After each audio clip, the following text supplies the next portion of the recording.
मंगलम भगवान वीरो मंगलम गौतमो गणी मंगलम कुंद कुंदायो जैन धर्मोस्तु मंगलम सर्वमंगलमांगल्यम सर्वकल्याणकारकं प्रधानं सर्वधर्माणां जैनं जयतुशासनं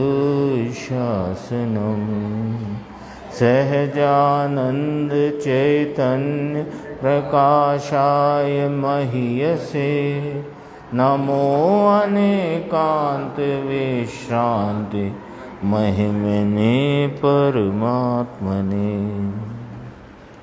आचार्य कुंद कुंद देव द्वारा रचित पंचास्तिकाय संग्रह नाम के ग्रंथ है और इसके मोक्ष मार्ग प्रपंच सूचक चूलिका की 155 नंबर की गाथा, इसकी अपनी स्वाध्याय चलती है। इस गाथा में आचार्य परमात्मा फरमाते हैं कि स्वयं समय का ग्रहण और पर समय का त्याग, उससे ही कर्म क्षय होता है।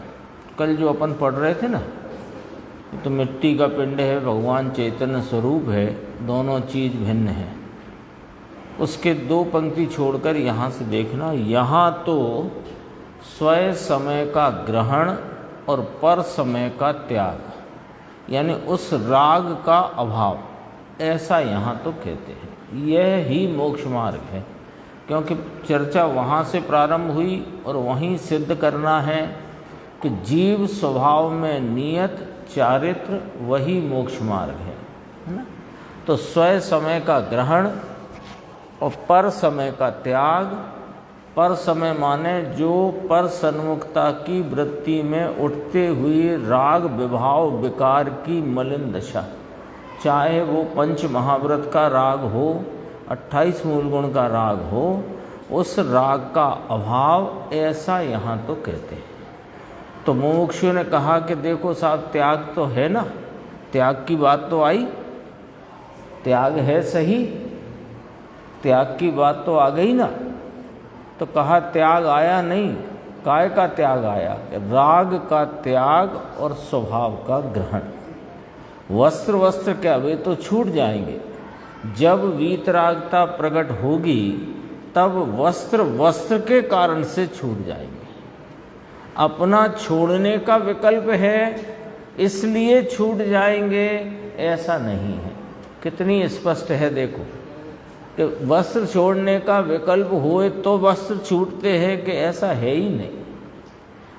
वस्त्र के कारण से छूट जाएंगे, और वह विकल्प जब उस प्रकार की वीतरागता उत्पन्न होगी तो उस प्रकार का विकल्प होगा, पर विकल्प से वस्त्र छूटेंगे नहीं। विकल्प है, उसका जब अभाव होगा तो मोक्ष मार्ग में वृद्धि होगी, प्रवर्तन होगा। गजब बात है मार्ग की। मार्ग उसे उस समय वह पर्याय वैसी होने वाली थी जब आत्मा वीतराग दशा धारण करे, यानी 3 कषाय की अभाव रूपता की वीतरागता की तैयारी है अथवा हो गई है, तब शरीर की नग्न दशा जड़ की सहज ही हो जाती है, कर्ता के बिना। क्योंकि जड़ को आत्मा क्या करे? लॉजिक है, जड़ को वस्त्र जड़ है ना, तो वस्त्र जड़ को आत्मा कैसे लाए और हटाए? तो वो तो वस्त्र के कारण से छूटते हैं, और वस्त्र संबंधी राग है वो भी छूट गया, यानी वस्त्र को छोड़ने का राग खड़ा हो गया, और वो राग भी मोक्ष मार्ग है नहीं। फिर मुमुक्षु ने प्रश्न किया, तो साहब फिर आचार्य के पास जाने की आवश्यकता ही नहीं। जब वस्त्र के कारण छूट जाता है, वीतरागता जब स्वभाव के आलम्बन से बढ़ जाती है, तो ये देह की नग्न दशा सहज हो जाती है, फिर आचार्य के पास जाने की क्या आवश्यकता है? 3 बातें आई ना ऊपर, कि जब स्वरूप के आलम्बन से वीतरागता बढ़ जाती है, वीतरागता बहुत प्रचुर होती है और उस समय उस जाति का वस्त्रादि के त्याग का विकल्प होता है, तथापि वस्त्र के कारण छूटते हैं, शरीर की नग्न दशा, जड़ शरीर की नग्न दशा स्वतः स्वयं सहज हुई हो जाती है। तो प्रश्न उठ गया, फिर आचार्य के पास जाने की आवश्यकता क्या? प्रवचन सार में तो कहा चरणानि योग सूचक चूलिका में प्रारंभ की गाथाओं से ही कि माता पिता से आज्ञा लेते हैं, पत्नी पुत्र से आज्ञा लेते हैं, है ना, फिर वहाँ आचार्य की परीक्षा करते हैं, फिर आचार्य उनकी परीक्षा करते हैं, फिर वो आचार्य से निवेदन करते हैं, फिर आचार्य उन्हें दीक्षा देते हैं। ये सब बात उसमें तो लिखी कि वो सब बात जो लिखी वह वास्तव में भूत निगमने से लिखी।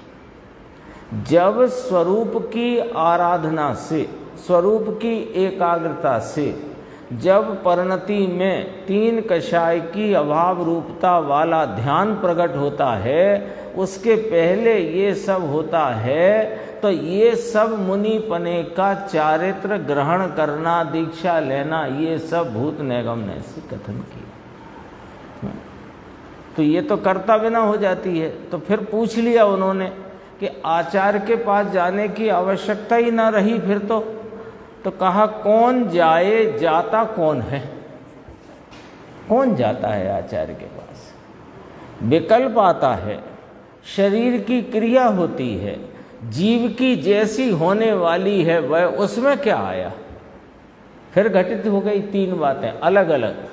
स्वरूप के आलम्बन से वीतरागता की प्रचुर बढ़वारी, उस भूमिका में उठता हुआ विकल्प का जो मलिन भाव, और शरीर की उस प्रकार की नग्नता की सहज क्रिया, और आचार्य का संयोग, सब सहज हो गया। आचार्य कहते हैं, है ना, वो पूछा ना आचार्य के पास जाने की आवश्यकता नहीं, तो सुनो भैया आचार्य क्या कहते हैं। आचार्य कहते हैं तुम्हारे में चारित्र है, चारित्र गुण को तुम त्रिकाल धर के बैठे हो, उसे हम कहते हैं कि कर्म क्षय का कारण स्वभाव में एकाग्र होना और राग का अभाव करना, वह चारित्र है। ऐसा आचार्य यहाँ सुनाते हैं। स्वयं समय का ग्रहण, पर समय का त्याग, वही चारित्र है। वह जीव स्वभाव में नियत भाव चारित्र, वही मोक्ष मार्ग, यही सुनाते हैं यहाँ। तो पूछा ये उपदेश आचार्य का है कि आचार्य का है, और तो किसका है? आप क्या समझ रहे हो किसका उपदेश है? आचार्य अमृतचंद्र भगवान, आचार्य कुंद देव, उनका उपदेश है। अगला पेज 153 है।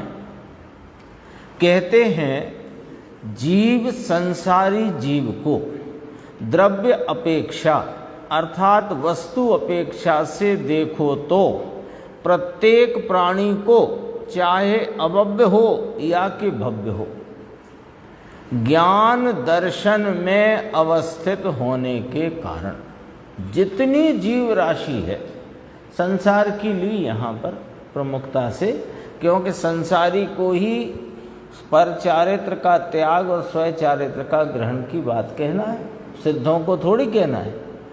तो संसारी जीव जितने हैं जगत में, निगोद से लेकर के संगी पंचेंद्री देव मनुष्य त्रियंच नारकी, सबको वस्तु अपेक्षा से देखो तो यही चर्चा परमात्म प्रकाश में है ना, केवल ज्ञान केवल दर्शन स्वरूप है प्रत्येक जीव। तो वस्तु अपेक्षा से देखो तो प्रत्येक प्राणी अभव्य हो या कि भव्य हो, ज्ञान दर्शन में अवस्थित होने के कारण, कहो समझ में आई कि नहीं आई बात? क्या कहना है यहाँ पर? यहाँ संसारी, मिथ्या दृष्टि, सम्यक दृष्टि, संसार मार्गी, मोक्ष मार्गी, ये वाली बात नहीं कही, वो बात आगे कहेंगे। अभी तो इतनी बात पहले नक्की करो। क्या नक्की करो? कि ये जो जीव वस्तु है, इसे वस्तु अपेक्षा से देखो तो ये तो ज्ञान दर्शन में अवस्थित है, तब के सदा काल ज्ञान दर्शन में अवस्थित होने के कारण ये जानना देखना स्वभाव में ही रहा है। आत्मा अनादि से सबका जीव, पहला निर्णय है ना, निर्णय की कोटि में, निर्णय की धारा में पहली बात, पहले नंबर की बात, ये पहले नक्की करो। देखो जब तक ये नक्की नहीं होगा, थोड़ा इसका भी लॉजिक है कि मैं द्रव्य स्वभाव से परिपूर्ण हूँ, शुद्ध हूँ, निर्मल पवित्र वस्तु आत्मा हूँ, जिसमें अनंत ज्ञान दर्शन सुख चारित्र वीर का शक्ति भरी पड़ी है, ये पहले निर्णय हो, तब प्रश्न उठेगा कि यदि मैं ऐसा हूं तो ये पर्याय में मलिनता और दुख क्यों है। जब तक ये निर्णय न किया, वस्तु स्वभाव से अपने इस वस्तु तत्व का निर्णय न किया कि मैं तो वस्तु स्वरूप से ज्ञान दर्शन जानने देखने स्वरूप में अवस्थित रहने वाला परिपूर्ण निर्मल तत्व हूँ, जब यही निर्णय न किया तो ये प्रश्न उठेगा ही नहीं कि मैं चार गति में परिभ्रमण करता हुआ दुखी क्यों हो रहा हूँ। क्योंकि अभी जो अपने को प्रश्न उठा कि मैं दुखी क्यों हूँ, अभी ये वस्तु व्यवस्था अथवा वस्तु जो आत्मा जीव तत्व है, चैतन्य वस्तु ज्ञान दर्शन स्वरूपी, इसका यदि हमने निर्णय न किया और वर्तमान दुख को देखकर हमने ये प्रश्न हमें उठा कि दुख क्यों है, तो उसका जवाब देने वाले भी जिन्हें वस्तु स्वरूप का निर्णय नहीं, वे भी यही जवाब देंगे कि भाई गर्मी बहुत है, पंखा बंद है, इसलिए दुख है। तो फिर क्या लगता है कि पंखा चलेगा तो दुख मिट जाएगा, तो पंखा चल गया तो दुख तो मिटा नहीं। तो जब तक ये मूल तत्व का निर्णय नहीं, तब तक वर्तमान पर्याय में दुख क्यों है इसका सही जवाब और सही दिशा मिल ही नहीं सकती। और जब ये निर्णय पहले करो कि मैं तो ज्ञान दर्शन में अवस्थित परिपूर्ण निर्मल तत्व हूँ, पवित्र वस्तु हूँ, तो फिर प्रश्न उठता है कि यदि मैं निर्मल पवित्र सुख स्वरूप हूँ तो पर्याय में मलिनता और दुख क्यों है। तब इसी का उत्तर, उस बात का उत्तर इसी में आया कि अनादि से मोहिनी कर्म के उदय का अनुसरण करके परिणति करने से वह उपरक्त हो रही है। इसमें आया कि नहीं आया जवाब। तो पहले आचार्य परमात्मा ने क्या निर्णय कराया, पहले वस्तु स्वभाव का निर्णय कराया। लॉजिक समझो इस बात का। पहले ये ना कहा कि ये जीव अनादि से मोहिनी कर्म के उदय का अनुसरण करता हुआ परिणति करके अपने उपयोग को उपरक्त अशुद्ध उपयोग रूप परिणम रहा है, हालांकि है तो ये शुद्ध, ऐसा ना कहा। पहले स्वभाव की स्थापना करी। चाहे समय सार जी ग्रंथ ले, वहां भी पहले स्वभाव स्थापित किया और वहां भी स्वयं समय पर समय की चर्चा करी। तीसरी गाथा में वस्तु व्यवस्था का संक्षिप्त स्वरूप बता दिया। चौथे में कहा कि तूने अब तक काम बंद भोग की ही कथा सुनी है, इस एकत्व विभक्त आत्मा को तूने जाना नहीं। तो कहा कि अब मैं कहूंगा अपने निज वैभव से। और फिर छठवीं सातवीं में कह दिया, और वहां चूंकि व्यवहार आ गया तो 8, 9, 10 में व्यवहार समझा दिया, और 11वीं में छठवीं सातवीं की बात को पूरा करके 12वीं में चरणानुयोग कहकर वास्तव में ग्रंथ तो पूरा हो गया।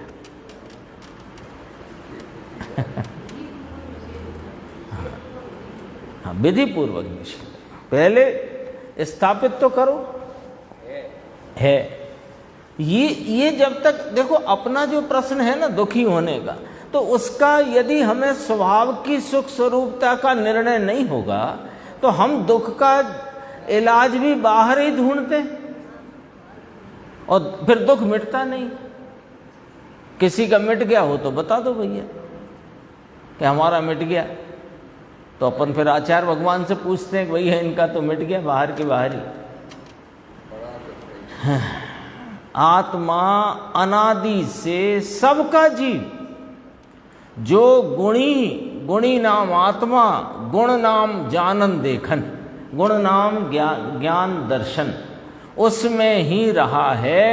अरे सुनो भाई, गुण में से निकलकर ये आत्मा राग में आया ही नहीं है कभी।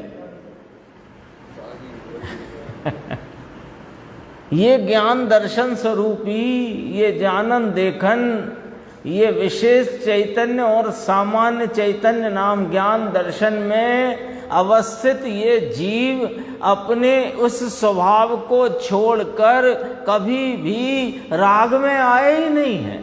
राग भले परिणति में एक समय के लिए उत्पन्न हुआ विनष्ट हुआ, उत्पन्न हुआ विनष्ट हुआ, मान्यता की विपरीतता भी एक समय को उत्पन्न हुई विनष्ट हुई, पर ये चैतन्य भगवान तो कभी उस राग में आया ही नहीं है।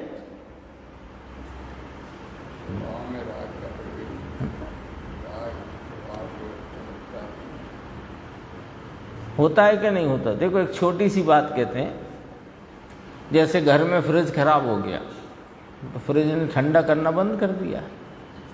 अब मिस्त्री को बुलाया और अपने को जब तक वो मिस्त्री देख रहा है तब तक ये लग रहा है कहीं कंप्रेसर ना खराब हो गया हो, कभी 10-15 हज़ार का खर्चा नहीं माथे चढ़ जाए। तो उसने कहा कि अरे कुछ हुआ ही नहीं है साहब, बस ये तार ही निकल गया था। तो कितना उत्साह हो जाता है, हाँ हाँ भैया ठीक करो, जल्दी करो जल्दी करो। लगता है कि नहीं लगता? यहां ये चैतन्य वस्तु इसका ऐलान करते हैं आचार्य परमात्मा सर्वज्ञ देव कि ये चैतन्य वस्तु चैतन्य स्वभाव में ही अनादि से है, रही है, और ये कभी राग जो उत्पन्न होता आया है एक एक समय का, उसमें ये कभी आया ही नहीं है। तो हर्षित होना चाहिए कि नहीं होना चाहिए? खुश हो जाना चाहिए। द्रव्य दृष्टि से देखो ये राग में आया ही नहीं, स्वभाव में नियत होने पर भी, वस्तु तो स्वभाव में स्थित रही होने पर भी, वह तो ज्ञान दर्शन जानना देखना। गुरुदेव का सरल उदाहरण, शक्कर में सफेदाई और मिठास, उसमें ही शक्कर रही हुई है। शक्कर कहाँ रही है ना? कदाचित शक्कर के साथ मेल का संयोग हो तो शक्कर मेल में कब रही बताओ? शक्कर तो अपनी सफेदी और मिठास में रही है ना। तो ये मेल तो है ना कि मेल है, उसमें शक्कर आई नहीं कभी। मेल में कहाँ आई शक्कर? शक्कर तो अपनी सफेदाई और मिठास में ही रही हुई है, उसमें ही है। उसी प्रकार भगवान आत्मा ज्ञाता दृष्टा स्वभाव में नियत रूप से, निश्चय रूप से रहा हुआ ही है। ऐसा होने पर भी अब पर्याय में भूल है, उसकी चर्चा करेंगे। अगली जो पंक्ति है टीका की, उसमें कहा कि अनादि से ये जीव मोहिनीय कर्म के उदय का अनुसरण करके, यानी स्वभाव का अनुसरण छोड़कर, उस प्रकार की परिणति करता हुआ उपरक्त उपयोग वाला, अशुद्ध उपयोग वाला होता हुआ। ये पंक्ति थी ना, याद आ गई टीका की पंक्ति? यही पंक्ति थी।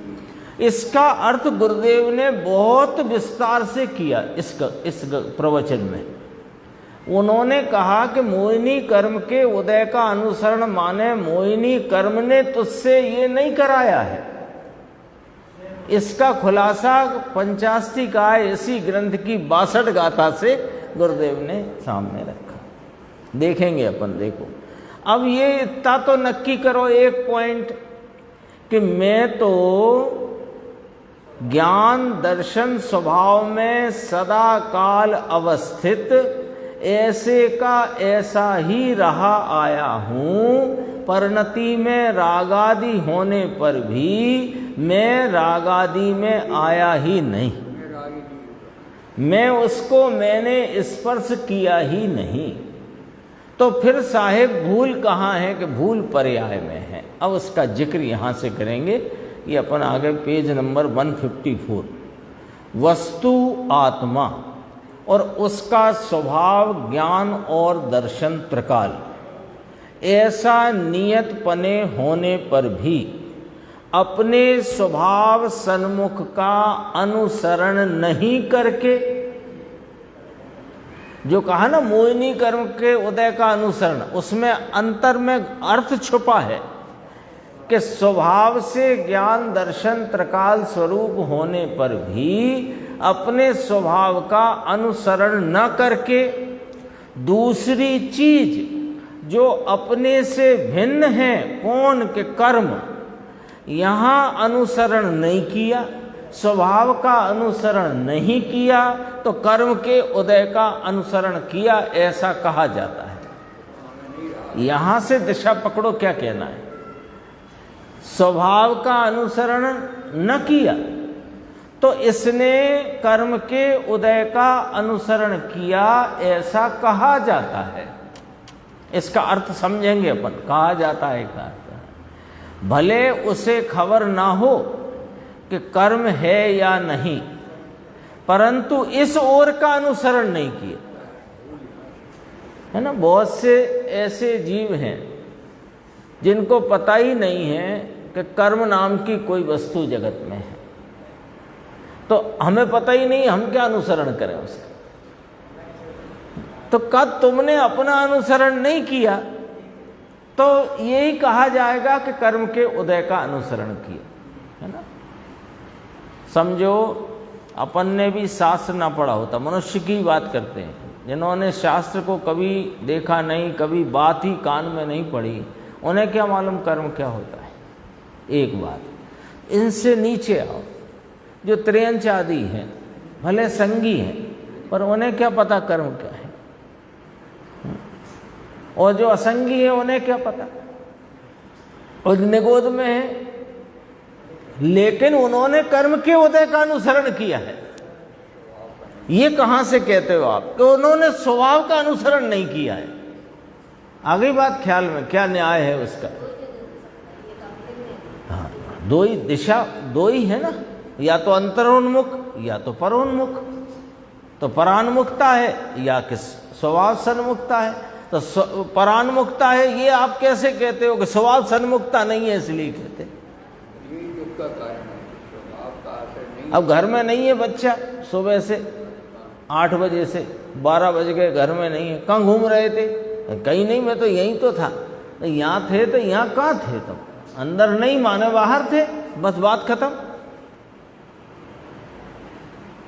ज्ञान दर्शन स्वभाव का अनुसरण करना वह स्वभाव पर्याय है, उसको यहाँ स्व समय स्व चारित्र कहा।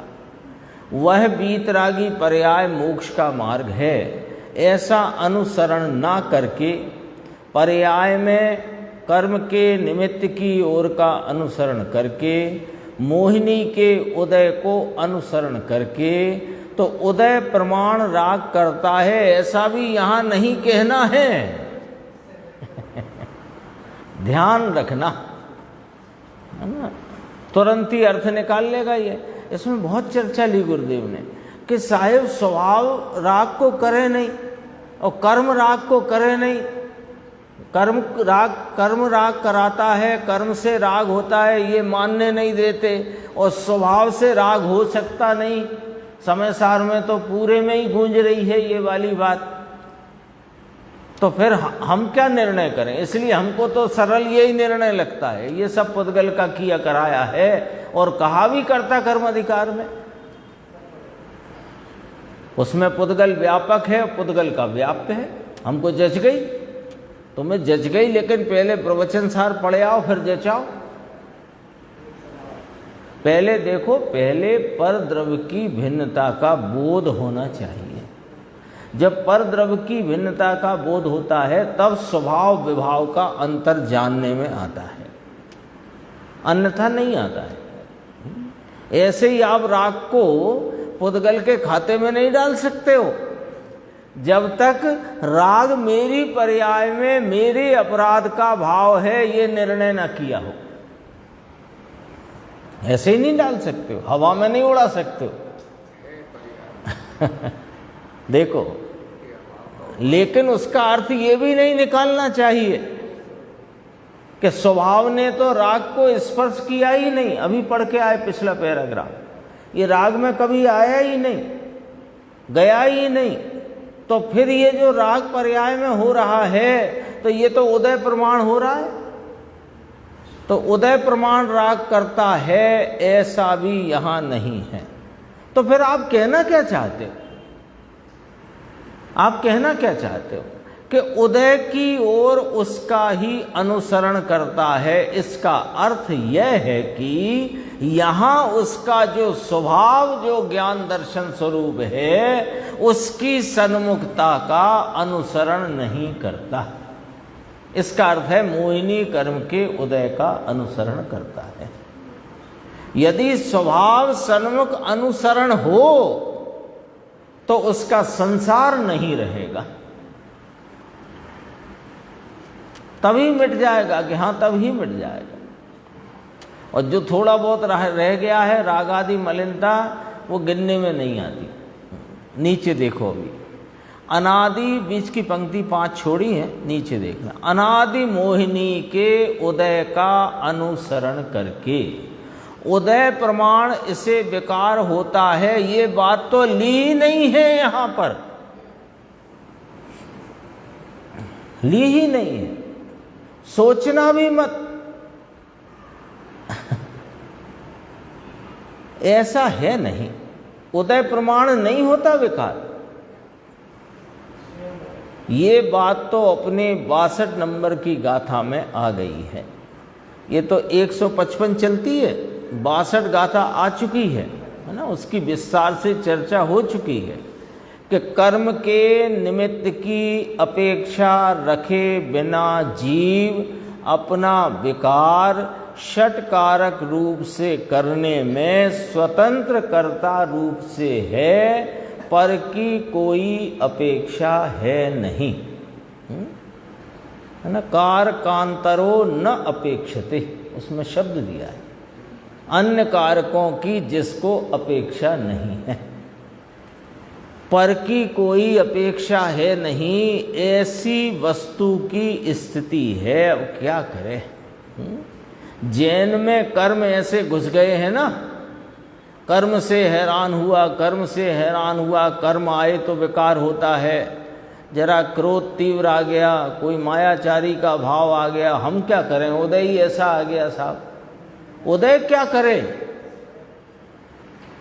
उदय प्रमाण राग नहीं होता है, उदय तो तेरे किए हुए राग में निमित्त कहलाता है मात्र। देखो, बहुत गंभीर चर्चा ली गुरुदेव ने यहाँ पर। ये जो चर्चा अपनी चल रही है और चलेगी, इसमें निर्णय के लिए बहुत सारा समझो कच्चा माल अपने पास है, विचार के लिए, विचार करके नक्की करने के लिए। कर्म आए तो विकार होता है, अत्यंत मिथ्या दृष्टि। अरे दो द्रव्य की एकता बुद्धि पड़ी है इसको,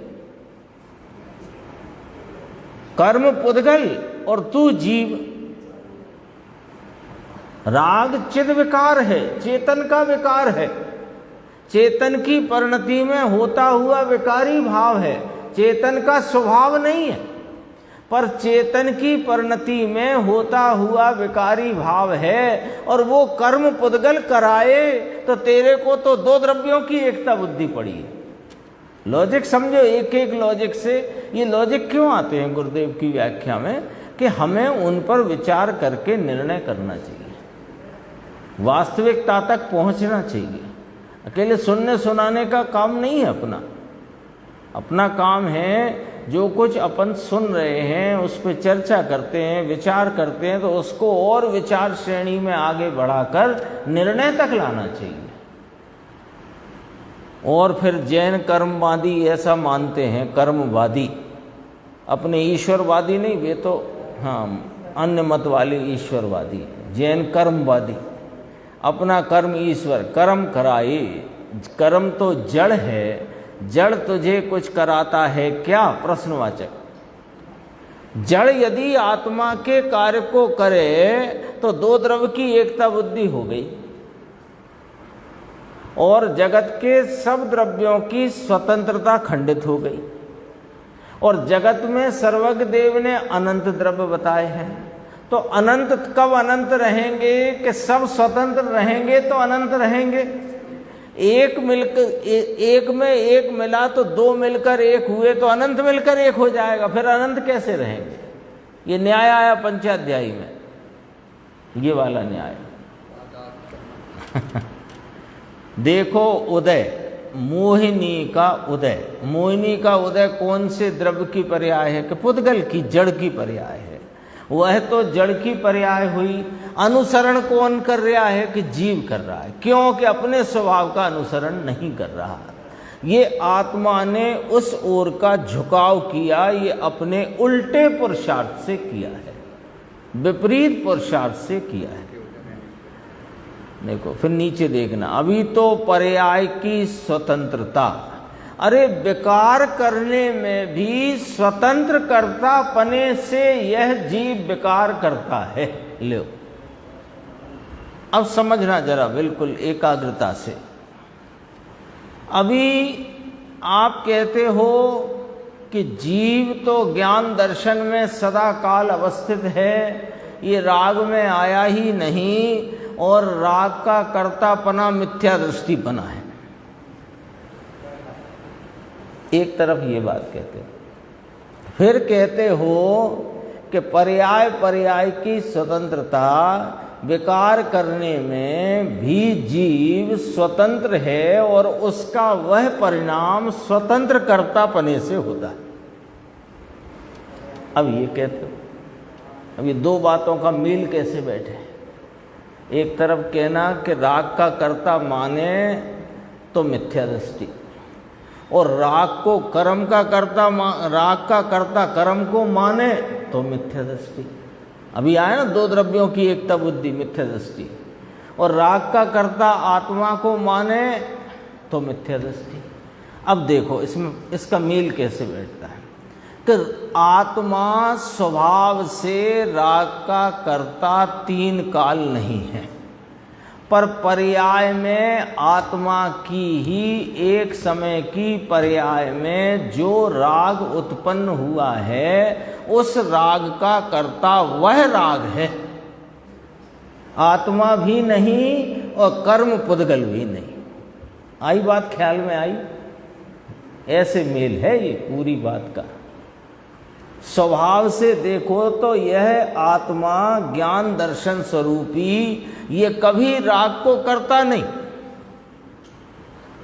और कर्म पुद्गल इसके राग को करता नहीं। फिर राग को कौन करता है? कि राग को वह राग करता है। कौन सा राग? कि जो राग उत्पन्न हुआ है वही राग, पूर्व का राग भी नहीं। 68 गाथा परमान प्रकाश पर्याय की कर्ता पर्याय है। तो पर्याय की अगला प्रश्न उसी में, पर्याय की कर्ता पर्याय कैसे है? कि पर्याय अपने स्वतंत्र षट कारक की शक्ति से उस पर्याय को करती है। बारीक है विषय, लेकिन बहुत यानी कहना चाहिए कि जरूरी विषय है, जरूरी विषय है। और गड़बड़ी कहाँ चल रही है? कि पर्याय में। पर्याय में काय की गड़बड़ी है? कि राग रूपता की मलिनता खड़ी है पर्याय में, और उसमें एकता करना ये मिथ्यात्व है। तो कर्म से मान लेना ये और बड़ा मिथ्यात्व है। तो फिर कैसे हल निकलेगा? कि 62 गाथा से निकलता है। 62 गाथा में आ गया है। इतनी भी स्वीकृति नहीं है इसको। उसे तो जड़ और चेतन की दो की एकता की मान्यता है। उसे तो राग से भिन्न भगवान आत्मा। अब कोई ऐसा कहे कि यदि राग का कर्ता माने जीव को तो मिथ्या दृष्टि हो जाता है, और कर्म से राग होता है ये माने तो मिथ्या दृष्टि हो जाता है। हो जाता माने है, राग करता है ऐसा ना माने तो राग का कर्ता कर्म को मानना पड़ता। हम क्या करें साहब? गुरुदेव ने वो पॉइंट खोला। क्या खोला? कि ये जीव तो, आपने तो इस टीका की प्रथम 2 पंक्ति में ही कहा, यह जीव तो अपने त्रिकाली ज्ञान दर्शन स्वभाव में अवस्थित है, निश्चलपने अचलपने से, और उससे कभी अपने स्वभाव से ये स्खलित हुआ ही नहीं। संसार का कोई भी जीव कभी भी, कोई भी जीव कभी भी अपने स्वभाव से स्खलित हुआ नहीं, और स्वभाव से स्खलित होकर राग में आया नहीं। और राग का कर्ता यदि आत्मा को मानो, क्योंकि ये तो आया नहीं ना राग में, तो उस राग का कर्ता यदि आत्मा को मानना ये मिथ्या दृष्टिपना है, ये विपरीत मान्यता है, ये गलत मान्यता है। तो हमने फिर सरल साधन, ये हमारी समझ में आ गया कि राग का कर्ता आत्मा नहीं, राग का कर्ता कर्म है, यही मानना पड़ेगा फिर तो हमें। और लिख भी दिया आचार्य कुंद देव ने, और यही अमृतचंद्र आचार्य ने समय सार। वो देखो कोई अद्भुत ऐसा संयोग बन गया कि आचार्य कुंद के ही ग्रंथ समय सार, प्रवचन सार, पंचास्तिकाय, नियम सार आदि अष्टपाहुड़ भी है ना, तो अपन अभी ये 3 लो, समय सार, प्रवचन सार और पंचास्तिकाय, तीनों के टीकाकार भी वे ही अमृतचंद्र और जयसेन स्वामी, तीनों के, और तीनों का खुलासा करने वाले वे ही गुरुदेव। यदि ये अलग अलग होते कदाचित तो हम मंदबुद्धि क्या मान लेते कि आचार्यों के मतों में अंतर है। एक कर्म को कर्ता कहते हैं और एक आचार्य आत्मा को कर्ता कहते हैं। हम यही मान के बैठ जाते और अपनी उलझन कभी सुलझती नहीं। अरे भगवान, ये स्वभाव से देखो तो आत्मा 3 काल में राग का करता नहीं, और कर्म राग जीव की परिणति में होते राग को कर्म कर सकता नहीं।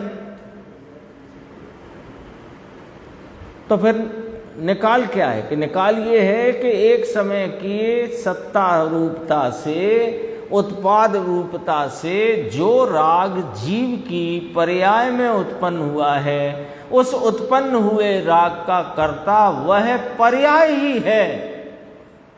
राग का कर्ता राग है। यहां कहेंगे देखो, राग करता है ऐसा ना माने तो राग का कर्ता कर्म को मानना पड़ता है, तो फिर उसे उपादान को यहां बाधा आएगी। उपादान को बाधा आती है। क्या कहा? इस प्रकार बहुत चर्चा सामने उल्टी आई है ना, विपरीत चर्चा आई, क्योंकि उन लोगों को राग का कर्ता यदि जीव माना जाए तो जीव मिथ्या दृष्टि, ऐसा शास्त्र में कहा है कि स्वभाव ही रागी हो गया। इसका तो ना हो तो राग का कर्ता, फिर हमें तो कर्म को ही मानना पड़ेगा।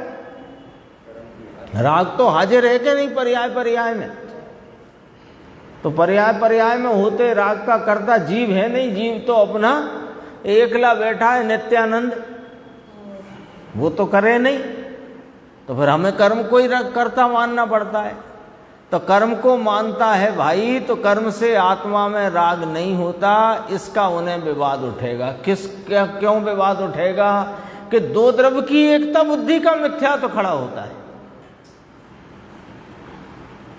यहां स्वभाव को मलिन मानने का मिथ्या तो खड़ा होता है, और यदि कर्म ने राग कराया तो 2 द्रव्यों की एकता बुद्धि का मिथ्या तो खड़ा होता है। इसलिए आपको पर्याय की स्वतंत्र उत्पत्ति और उसका कर्ता कर्म करण संप्रदान अपादान अधिकरण पर्याय को मानोगे तो ये तुम्हारी पहेली सुलझेगी, नहीं तो तुम इस तभी। और जब ये पहेली सुलझेगी तो राग का भी लक्ष्य छोड़कर, राग के निमित्त का भी लक्ष्य छोड़कर, और उस राग को जानती एक समय की पर्याय का भी लक्ष्य छोड़कर, जो तुम त्रिकाली का आलम्बन लोगे तो पर्याय में राग उत्पन्न नहीं होगा। ये राग के नाश का, अभाव का, त्याग का उपाय है। कर्म को माने तो कर्म से आत्मा में राग नहीं होता, इसका उन्हें विवाद उठाता 2013 ईस्वी में चर्चा हुई थी। ये धन्नालाल जी, अरे भगवान, उल्टे तर्क मारते हैं, इसे कुतर्क कहते हैं। यहाँ तो कहते हैं कि पर्याय में राग का कर्ता जीव ही है, पर्याय में, स्वभाव से नहीं। मिथ्यात्व आदि कर्ता वहाँ भी लिया ऐसा 62वीं गाथा में, पर्याय को स्वतंत्र कारक सिद्ध करके उस पर्याय में जो अभेद है, पर्याय से अभेद कौन है कि उसका द्रव्य है, तो उस समय का द्रव्य उस पर्याय से अभेद को करता कहा है ना। इस बात को प्रवचन सार में कहा, शुभ से परिणमित आत्मा शुभ है, अशुभ से परिणमित अशुभ है, शुद्ध से परिणमित आत्मा शुभ है। उस समय के परिणाम को द्रव्य से अभेद करके द्रव्य को उस परिणाम का कर्ता कहने में कोई दोष नहीं है। लेकिन त्रिकाल वह शुभ का कर्ता हो जाए, त्रिकाल अशुभ का कर्ता हो जाए, ऐसा नहीं होता है। और त्रिकाल शुद्ध का कर्ता भी नहीं होता है। सब जीवन आदि से अशुद्ध ही है। और जब शुद्ध स्वभाव का आलम्बन लेते हैं तो पर्याय में शुद्धता प्रकट होती है, और शुद्धता की वृद्धि होकर पूर्ण शुद्धता पर्याय में प्राप्त होती है। मिथ्याद आदि कर्ता पर की अपेक्षा बिना जीव ही है। देखो, पर्याय में राग का कर्ता किसको लिया? जीव ही है।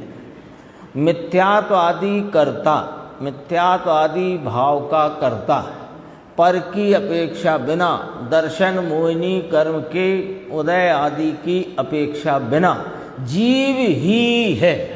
परंतु जब करे तब तक करता है। सच कहते हैं, मानो न मानो, कोई माने कोई न माने, गुरुदेव के सिवाय इस तत्व की गहराई को छू भी नहीं सकता है कोई, छू भी नहीं सकता है। प्राप्त करना बड़ी बात है। मानो न मानो, कोई माने न माने, जब करे तब तक करता है। और स्वभाव की दृष्टि हुई तब करता नहीं। अब मिला लो कर्ता कर्म अधिकार, ज्ञानी राग आदि का करता नहीं। समझ में आया? गजब बात है भाई। कहाँ अंतर है इसकी खबर नहीं पड़ती। अंतर कहाँ पड़ गया? देखो, पूरी चर्चा में कर्म का उदय निमित्त रूप से निमित्त ही रहा, और स्वभाव अपना पवित्र, परिपूर्ण और निर्मल ही रहा।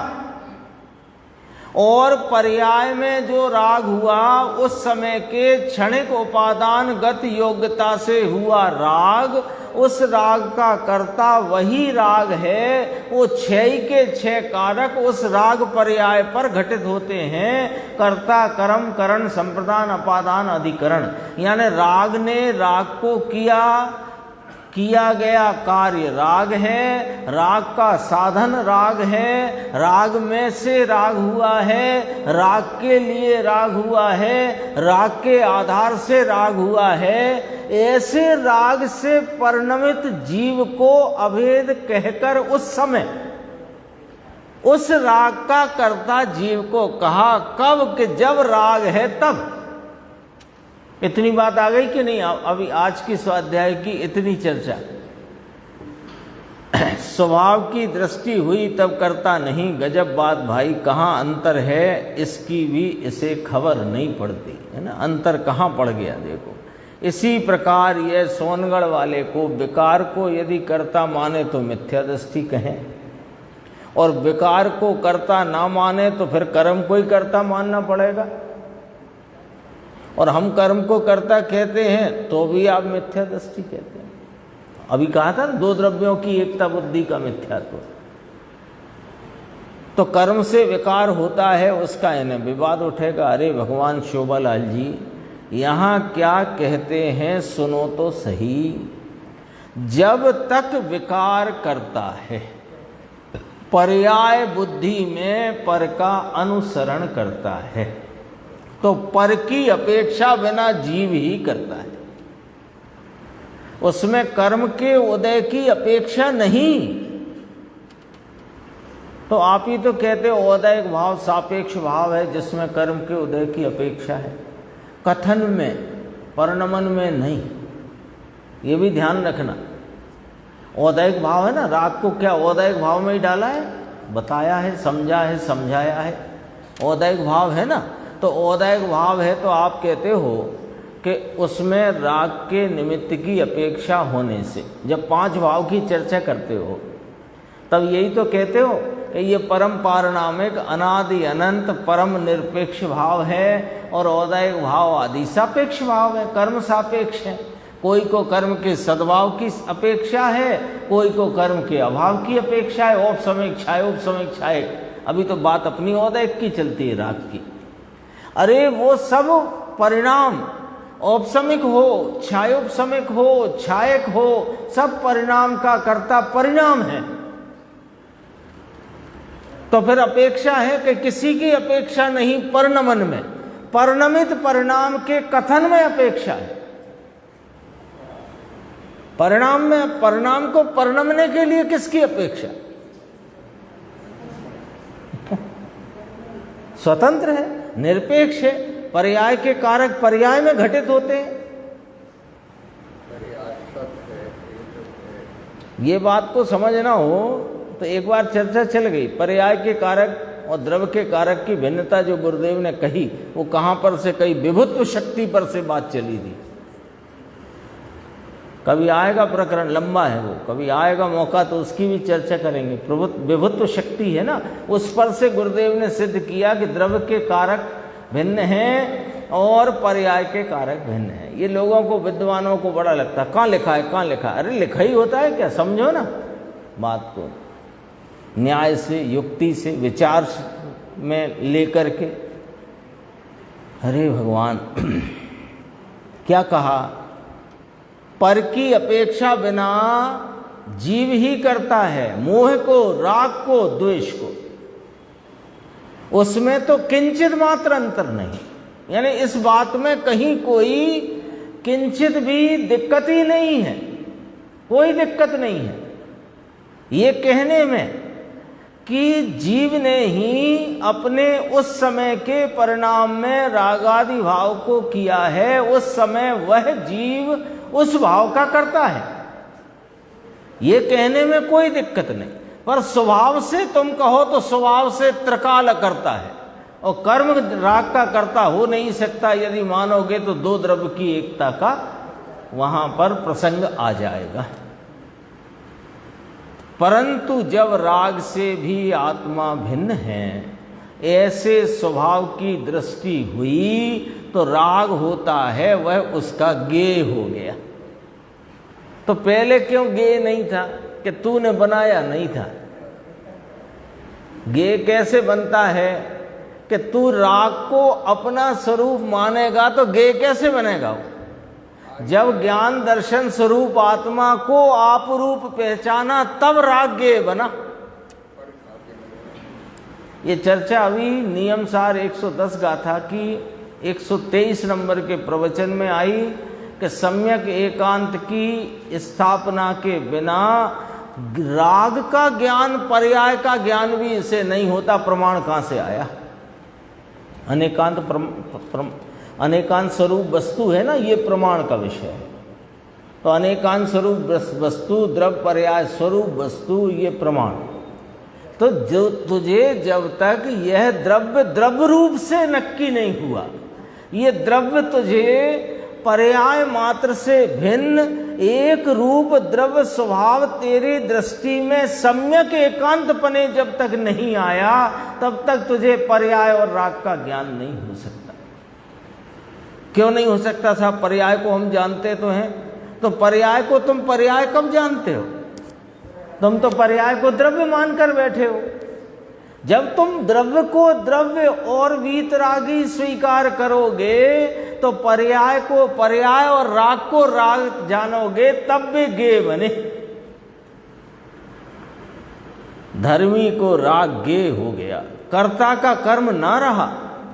समझ में आया ये तो क्या है, ये तो राग है, परंतु पर्याय में करता है। वहां तक तो अपनी पर्याय का कर्ता, इसमें पर की अपेक्षा नहीं है। ये तो पहले सिद्ध किया, जरा अटपटी बात व्यापारियों को भारी मुश्किल पड़े। मस्तिष्क को अंदर फैलाना पड़ेगा इस बात को समझने के लिए। ऐसे के ऐसे नहीं आएगी ये बात। यानी चलो अपन 3 घंटे यहाँ उसका विस्तार करें और आराम आराम से करें तो भी नहीं आएगी समझ। वो तो जो कुछ सुना समझा उसे जब तक 2-5 मिनट भी विचार में नहीं लेगा तो नहीं आएगी। विचार में तो लेना ही पड़ेगा, क्योंकि स्वयं की युक्ति और न्याय से ही वस्तु तत्व का निर्णय होता है। किसी के कराने से पुड़िया नहीं है, वैद्य जी वाली को गटकली हो गया निर्णय। वकीलों को ना सुने तो 2 और 2 4 जैसी सीधी बात है। फिर इसमें उपरक्त होता है, इसकी चर्चा अपन आगे की स्वाध्याय में